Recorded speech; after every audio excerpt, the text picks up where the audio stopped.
Now let's head to the Skokomish River Valley where Fox 13's Matt Smith bit the day. Yeah, the area saw a lot of water and the flooding will have an impact. Well, when it rains this much, we always get flooding. It's the type of flooding no one wants to see, but sadly, it's a reality in these parks.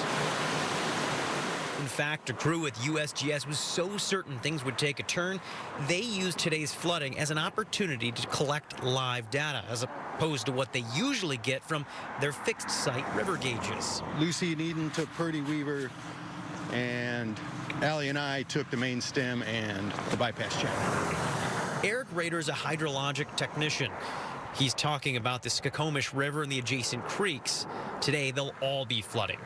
Today's data helps them fine-tune equipment, and going purely by elevation, the Skokomish crested around 18 feet today, just shy of an all-time record set back in 2007 per National Weather Service numbers. This is a significant event, flood-wise, for sure.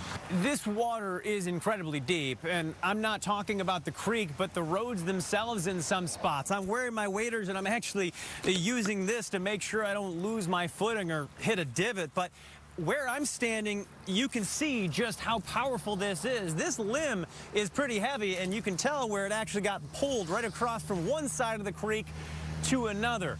And the people that live in this area, they're going to be affected monetarily. Because the water overtook cars that appear to have already been moved to higher grounds. I approached a homeowner of this home. Surrounded by water, he didn't want to talk, but it was clear water was already making it in.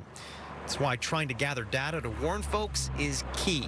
We strive, to give the best data we can because we know so many life and property decisions are made based on our data. So, we take it seriously. And those challenged with maneuvering these water-filled roads, they have their own advice. If you don't have to work, I'd stay home. Reporting in Mason County. I gotta work, so I'm in it.